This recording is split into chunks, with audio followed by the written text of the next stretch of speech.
सत सत नमन माँ बाप को, सत सत नमन माँ बाप को जिसने नागरिक को जन्म दिया। नागरिक स्त्री पुरुष से प्यार किया और किन्नर जानकर अपमानित जीवन जीने के लिए सारे जहाँ में छोड़ दिया। बता इसमें खता क्या है मेरी, बता इसमें खता क्या है मेरी, बता इसमें। तो साथियों, संसार का कोई भी ऐसा देश नहीं है जहाँ स्त्री पुरुष के साथ किन्नर जन्म ना लेता हुआ हो।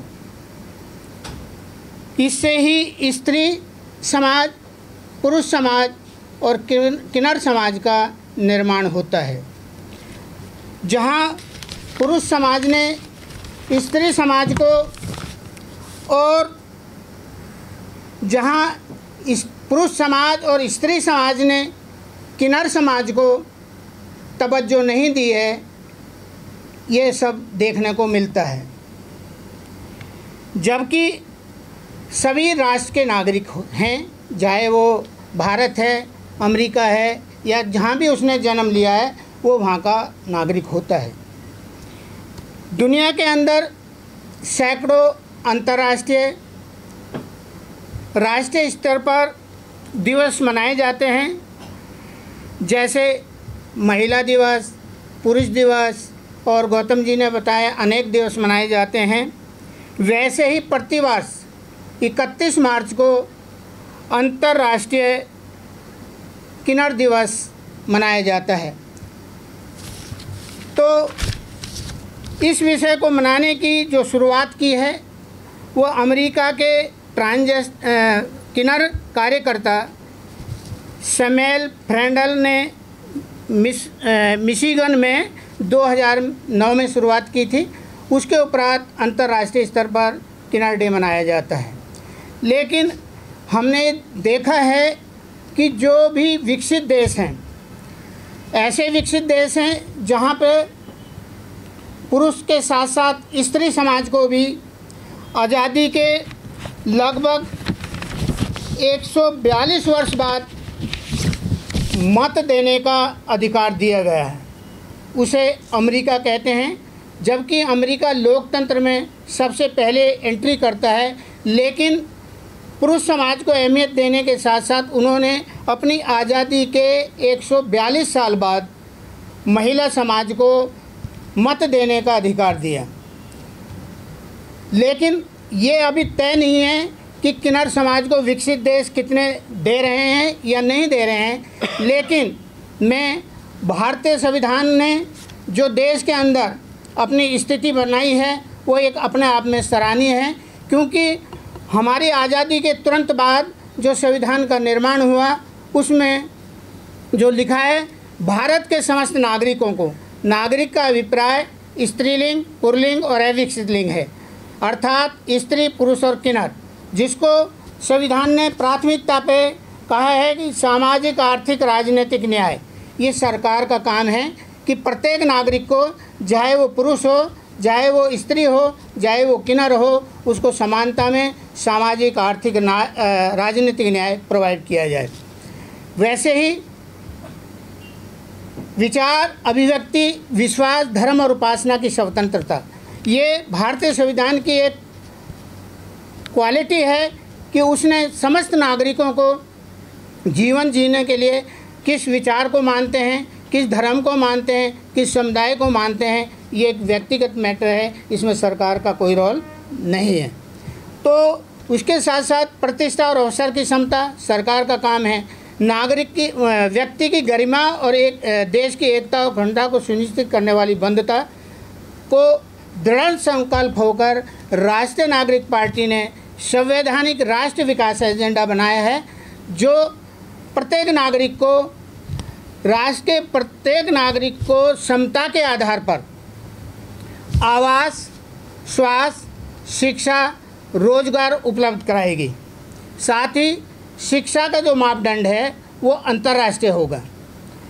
राष्ट्र में पुरुषों के साथ साथ महिला एवं किन्नरों को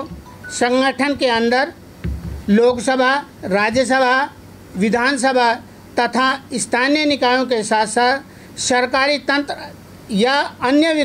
विकास के क्षेत्र में क्षमता के अंदर 49% पुरुष, 49% स्त्री और 2% किन्नर को भागीदारी सुनिश्चित करेगी कि वो अपना प्रतिनिधित्व करे।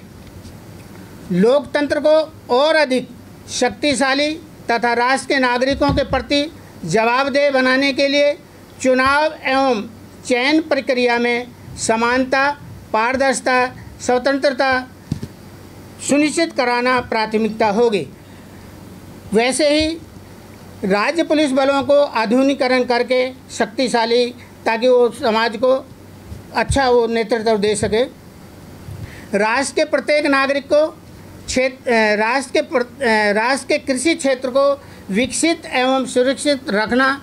मजदूर एवं किसानों के हित की रक्षा करना आरएनपी की प्राथमिकता होगी। राष्ट्र के समस्त नागरिकों को स्त्री, पुरुष एवं किन्नर के सामाजिक, आर्थिक और राजनीतिक हितों की रक्षा प्राथमिकता होगी।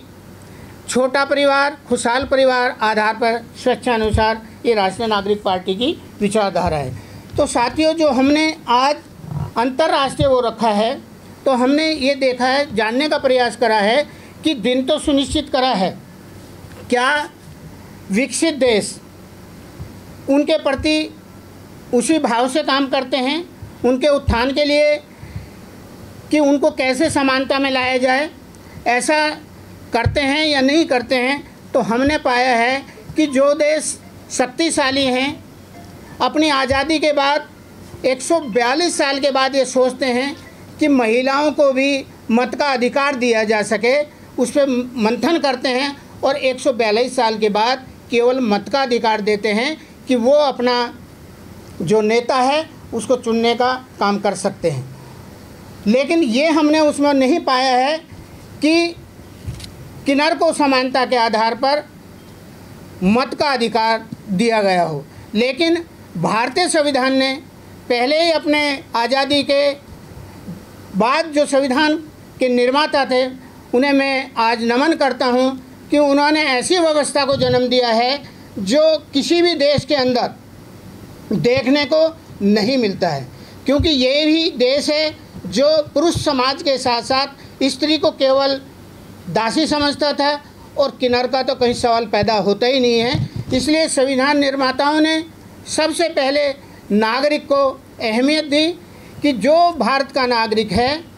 चाहे वो स्त्री है, चाहे वो पुरुष है या किन्नर है, उसका सामाजिक, आर्थिक, राजनीतिक उत्थान कैसे हो। क्योंकि मत एक ऐसी चीज़ है जो निर्णायक भूमिका निभाती है। तो हमने जो आज अंतर्राष्ट्रीय किन्नर समाज का रखा है, तो हम दिनों को मनाने में विश्वास नहीं रखते हैं। हम चाहते हैं कि वो प्रैक्टिकल जो संविधान चाहता है, हम उसको प्रतिदिन ये समीक्षा करें कि क्या पुरुष के साथ साथ स्त्री को और किन्नर को जो संवैधानिक प्रावधान किए गए हैं उन पे काम होता है या नहीं होता है, इसकी हमें समीक्षा करने की आवश्यकता है। इसीलिए राष्ट्रीय नागरिक पार्टी ने जो अपना नाम रखा है, उसके लिए केवल नागरिक प्राथमिकता है, और नागरिक प्राथमिकता के साथ केवल राष्ट्र प्राथमिकता है। यदि नागरिक शिक्षित होगा तो राष्ट्र ऑटोमेटिक विकसित होगा, उसे कोई नहीं रोक सकता। सोच की जहाँ तक बात है, सब पुरुषों की सोच एक समान है, चाहे वो विकसित देश हो या अविकसित देश हो। लेकिन भारतीय संविधान ने ये बिल्कुल साफ कर दिया है कि कोई विकसित देश हो या ना हो, लेकिन भारत का जो संविधान है वो देश के पुरुषों के साथ साथ स्त्री और किन्नर को समानता में बढ़ाने का काम करेगा। वही राष्ट्रीय नागरिक पार्टी ने प्राथमिकता के आधार पर हर क्षेत्र में उसको विकसित करने का प्रयास करेगी, और प्रयास नहीं, उनको देने का काम करेगी। तो इसी के बीच में मैं एक बात आपको कहना चाहता हूं कि अभी हमारे उत्तर प्रदेश के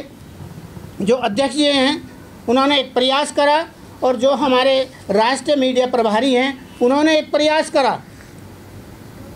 उत्तराखंड में जाके किन्नर समाज को चुनाव के मैदान में लाने का काम करा और उनमें एक जिज्ञासा पैदा करी राष्ट्रीय नागरिक पार्टी की विचारधारा को कि तमाम आज तक की जितनी भी पार्टियां हैं, चाहे बड़ी हो या छोटी हो, जो आज रजिस्टर हो रही हैं या कल होंगी पंजीकृत, उनकी सबकी विचारधारा केवल एक ही धुरी के साथ घूमती है, वो है व्यक्ति विशेष की विचारधारा, धर्म और समुदाय। इससे संविधान की पूर्ति नहीं होती है, क्योंकि संविधान किसी व्यक्ति विशेष, धर्म और समुदाय की बात नहीं करता है, वो तो केवल नागरिकों की बात करता है। और नागरिक का जो बाइफिकेशन है वो स्त्री, पुरुष और किन्नर है। यही पार्टी का चुनाव चिन्ह है जो इलेक्शन कमीशन ऑफ इंडिया ने हमें दिया है, जिसमें स्त्री है, पुरुष और किन्नर है। तो हमारी जो विचारधारा है, हमारे साथ जो जुड़ेगा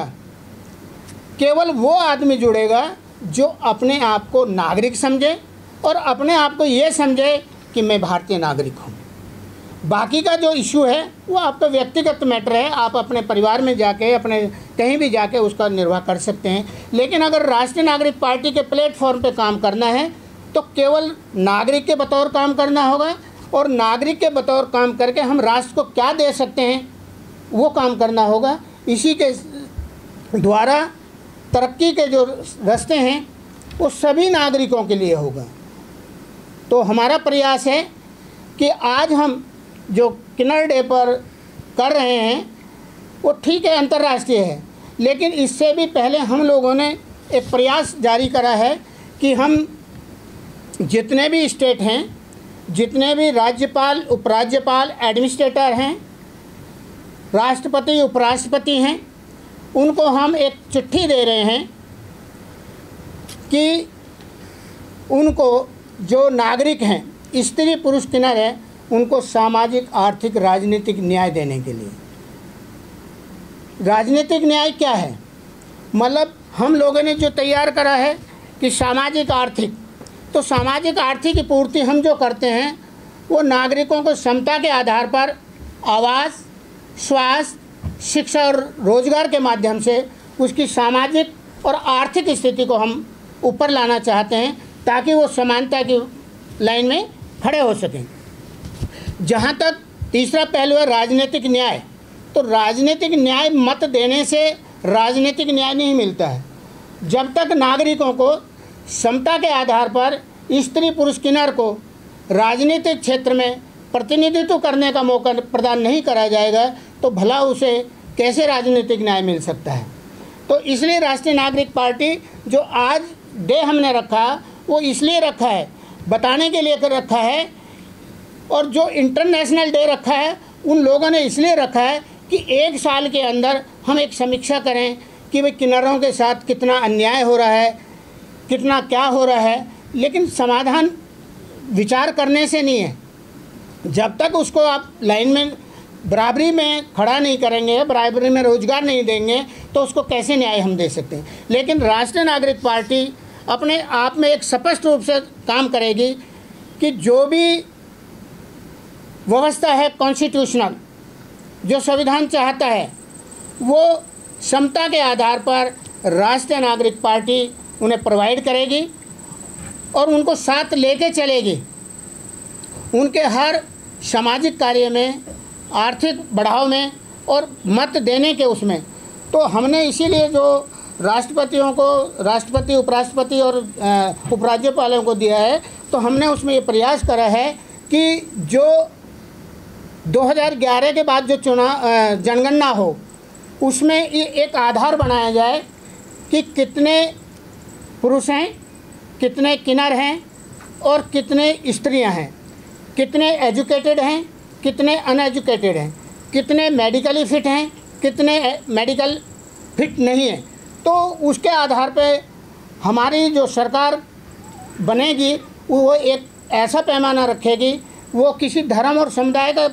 जनगणना नहीं करेगी, वो केवल ये करेगी कि जो पुरुष है, स्त्री और किन्नर है, उनको क्या समता के आधार पर आवास हैं, स्वास्थ्य हैं, शिक्षा का उनका मतलब स्टेटस अभी क्या है और रोजगार में उनकी भागीदारी कितनी है। तो हम जो डे मनाएंगे, जो हम इंटरनेशनल डे की जगह सरकार से एक मांग ये भी करेंगे कि जब इंटरनेशनल किन्नर डे बन सकता है और राष्ट्रीय स्तर पर पुरुष और स्त्री डे बन सकता है, तो गवर्नमेंट एक डिक्लेयर करे कि भाई भारत जो है वो एक किन्नर डे का घोषणा करे और किन्नर डे की घोषणा के साथ ये सुनिश्चित करे कि क्या राजनीतिक में उसकी पूरी भागीदारी है या नहीं है। वैसे तो अगर देखा जाए तो संविधान के मुताबिक कोर्ट के द्वारा तो कहा गया है, लेकिन जो पार्लियामेंट है, पार्लियामेंट का एक सरकारी जो पार्लियामेंट के अंदर बिल आना चाहिए वो नहीं आया है। वो प्राइवेटीकरण के हिसाब मतलब प्राइवेट मेंबर मतलब जो एक सरकारी तंत्र है उस सरकारी तंत्र के हिसाब से वहाँ पे नहीं रखा गया है। मान लो मैंने को सोच है तो मैंने वो प्राइवेट बिल जिसे बोलते हैं उस तरीक़ा का लोकसभा में बिल आया है, लेकिन लोकसभा में बिल तो सरकारी आने चाहिए क्योंकि नागरिक तो नागरिक है, चाहे वो स्त्री है या पुरुष है या किन्नर है। तो साथियों, हमने जो देश जो चुना है वो इसलिए चुना है कि वास्तविकता में उसकी जानकारी हमें हो और हम जानकारी सरकार को दें, या तो सरकार करे या सरकार के बाद यदि लोग ये समझते हैं कि राष्ट्रीय नागरिक पार्टी की जो विचारधारा है वो सब नागरिकों को लेकर चलने की है, सबको आवास, शिक्षा, स्वास्थ्य और रोजगार प्रोवाइड करने की है, और जो हमारा जो शिक्षा का मापदंड होगा वो इंटरनेशनल हम रोक रखेंगे जिसमें किसी व्यक्ति विशेष, धर्म और समुदाय का लिटरेचर इन्वॉल्व नहीं होगा, क्योंकि ये व्यक्तिगत मैटर है, वो अपने घर में बताएं, लेकिन सरकार का ये काम नहीं होना चाहिए। इसलिए हम इस पहलू को भी साथ में जोड़ रहे हैं कि जो वर्तमान में शिक्षा प्रणाली है और जो उसके अंदर किसी व्यक्ति विशेष, धर्म और समुदाय का लिटरेचर है उसको हटाया जाए, केवल वो टेक्नोलॉजी पढ़ाई जाए ताकि भारत का नागरिक किसी भी देश में जाके खड़ा हो तो वो वहाँ पे बगल ना जाके बल्कि वहाँ पे अपने आप को शक्ति के साथ अपनी बात को रखने का काम कर सके। तो साथियों, राष्ट्रीय नागरिक पार्टी ने जो विचार रखा है हम उन्हीं साथियों को तवज्जो देंगे जो राष्ट्रीय नागरिक पार्टी की विचारधारा को आगे बढ़ाने का काम करेंगे। तो इसी के साथ हम लोगों ने एक कहा है कि क्या कहा है, राष्ट्रीय नागरिक पार्टी रखे विचार, राष्ट्रीय नागरिक पार्टी रखे विचार,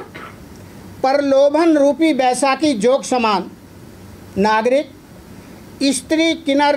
पुरुष हमारी मतमान, लोकतंत्र में अपनी ताकत खुद पहचान, विकल्प आपके पास, वोट आपका, सोच आपकी, निर्णय आपका। जय नागरिक, जय भारत।